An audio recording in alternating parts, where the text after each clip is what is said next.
میرے نوجوان دوستو، یہ جملہ اپنے ذہنوں پہ نقش کر لو کہ غدیر اس مقام کو کہتے ہیں، غدیر اس منزل کو کہتے ہیں جہاں دین لانے والے نے دین بچانے والے کے حوالے کر دیا۔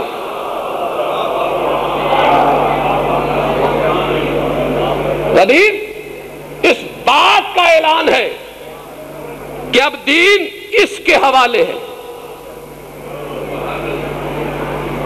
اب دین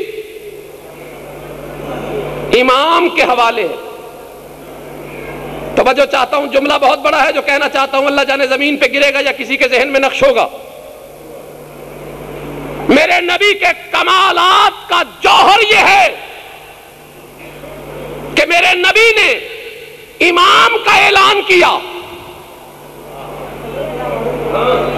دنیا کو بتایا کہ اب امامت دین کا نگہبان یہ ہے۔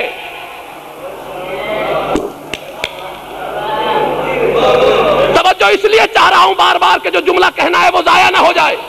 نبی کے فضائل کے کمالات کا جوہر یہ ہے کہ اس نے اعلان کیا کہ اب دین اس کے سپرد ہے، اب دین بچانے والا یہ ہے، وقت کا امام یہ ہے۔ یہ ہے نبی کے فضائل کے کمال کا جوہر، جو کام نبی نے کیا۔ صلوات پڑھ لیں ذرا مل کر ایک مرتبہ۔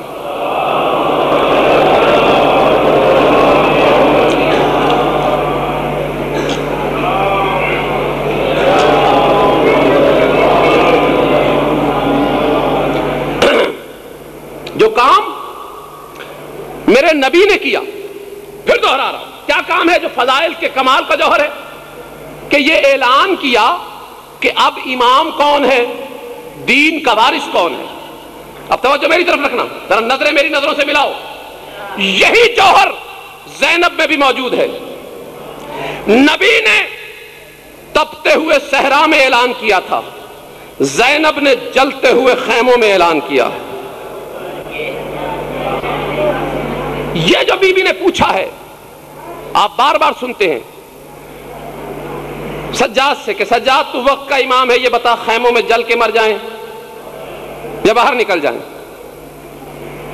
مجھے ایمان سے بتاؤ، عالمہ غیر معلمہ ہے، اور آج شیعوں کے گھر کے بچوں کو یہ مسئلے پتا ہوتے ہیں، علی کی بیٹی کو یہ مسئلہ نہیں پتا تھا۔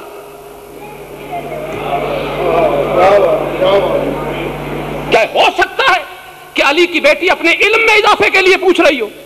نہیں، علی کی بیٹی نے یہ مسئلہ اس لیے پوچھا تاکہ اس وقت موجود لوگوں میں یہ اعلان ہو جائے کہ وقت کا امام اب سجاد ہے، دین کا وارث اب سجاد ہے۔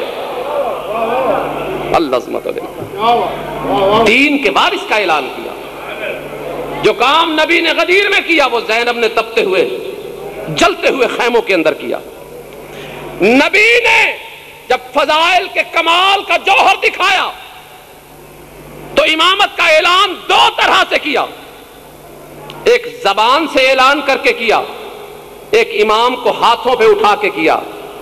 زینب نے بھی دو طرح سے امام کا تعارف کرایا، ایک مسئلہ پوچھ کے زبان سے تعارف کرایا، ایک جلتے ہوئے خیموں سے سجاد کو پشت پہ اٹھا کے خیموں سے باہر لا کے رسول کا وہ کام، وہ سنت کو پورا کیا۔ العظمت للہ۔ بس زیادہ زحمت نہیں دوں گا، یاد رکھنا یہ ٹھیک ہے کہ ہم صرف مصائب پڑھتے ہیں بی بی کے، لیکن بی بی کے فضائل اتنے زیادہ ہیں کہ ان فضائل کا احاطہ ہی نہیں کیا جا سکتا۔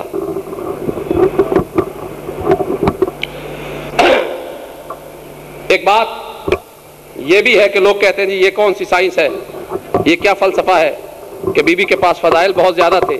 اگر ان لوگوں کے پاس اتنی طاقت تھی، اتنا اختیار تھا، تو پھر اتنے مصائب کیوں ہو گئے؟ خدا کی قسم اختیار اتنا ہے کہ جس اختیار کی انتہا نہیں۔ چلے ایک جملہ اختیار کا سن لیں۔ جب آپ کے اور میرے شہنشاہ نے کربلا میں اعلان کیا نا حل من ناصر ینصرنا، اس وقت ایک مرتبہ بہن نے بھائی کو بلایا ہے، کہا بھائی میں نے ان یزید کے کمینے فوجیوں کے ساتھ شام تک جانا ہے، ان کے سامنے اس طرح کے استغاثے بلند نہ کر، بھیا اگر غریب ہو گیا ہے مجھے زینب کو بتا، اگر اکبر کی موت نے غریب کیا ہے آ میں تجھے اکبر زندہ کیے دیتی، اگر عباس کی موت نے غریب کر دیا ہے آ میں تجھے عباس جلائے دیتی ہوں، اگر نانا کا وہ وقت یاد آ رہا ہے جب نانا کندھے پہ سوار کیا کرتا تھا حسین مجھے بتا، میں کربلا کو مدینے میں تبدیل کیے دیتی ہوں۔ اتنا اختیار ہے۔ لوگ کہتے ہیں اگر اختیار اتنا ہے تو پھر مصائب کیوں ہیں؟ یاد رکھنا مصائب اس لیے ہیں کہ یہ میرے مولا کا اعلان بھی ہے، رضن بقضائہ و تسلیما لامرہ، اللہ کی مشیت پہ راضی ہونے کا نام ہے ان کے مصائب۔ اگر پھر بھی کسی نوجوان کی سمجھ میں بات نہ آئے تو یوں سمجھ لے ابھی رمضان کا مہینہ آنے والا ہے، روزہ دار روزہ رکھتا ہے نا، جب حالت روزہ میں ہوتا ہے اسے لے جا کے کہو پانی پی لو، پانی سامنے، ہاتھ اس کے پاس، منہ اس کے پاس، اختیار اس کے پاس، کوئی اسے پانی پینے سے روک نہیں سکتا، لیکن وہ پانی نہیں پیتا، پوچھو کیوں نہیں پیتا تو وہ کہے گا اللہ کی رضا کے لیے نہیں۔ اختیار ہے لیکن اللہ کی رضا کی خاطر بھوک کی تکلیف برداشت کرتا ہے، پیاس کی تکلیف برداشت کرتا ہے۔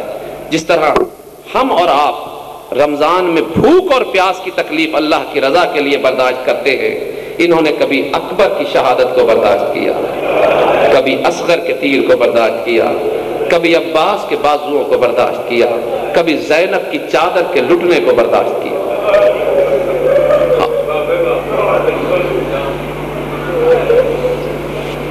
بہت دیر پڑ گیا، آپ کی محبت نے پڑھوایا۔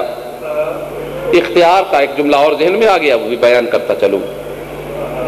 اس بی بی کا اختیار یاد رکھنا، یہ وقت نہیں ہے، میں نے دادی دادا نانی نانا کا ذکر کیا، ابھی میں نے ماں باپ کے کمالات کے جوہر اس بی بی میں بیان نہیں کیے، لیکن اتنا یاد رکھنا علی کی ولایت کے کمال کا جوہر بھی اسی بی بی میں نظر آتا ہے۔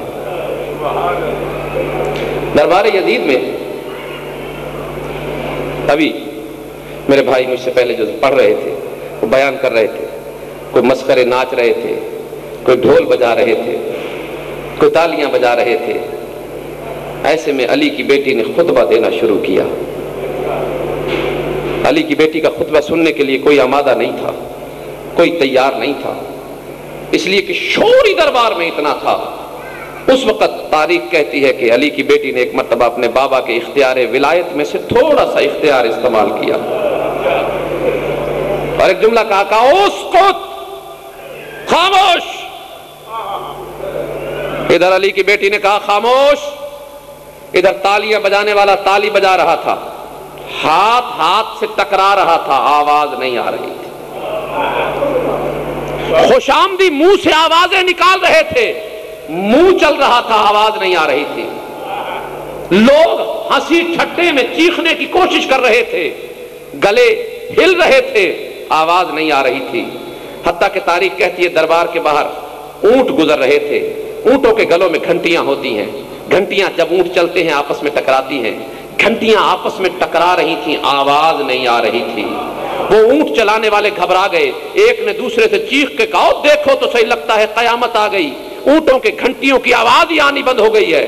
وہ چیختا رہا، دوسرے تک آواز ہی نہیں گئی، اس کی آواز ہی نہیں نکلی۔ تاریخ کہتی ہے زمین پہ گر گیا، اس نے کہا شاید قیامت آنے والی ہے۔ قیامت نہیں تھی، علی کی بیٹی خطبہ دے رہی تھی۔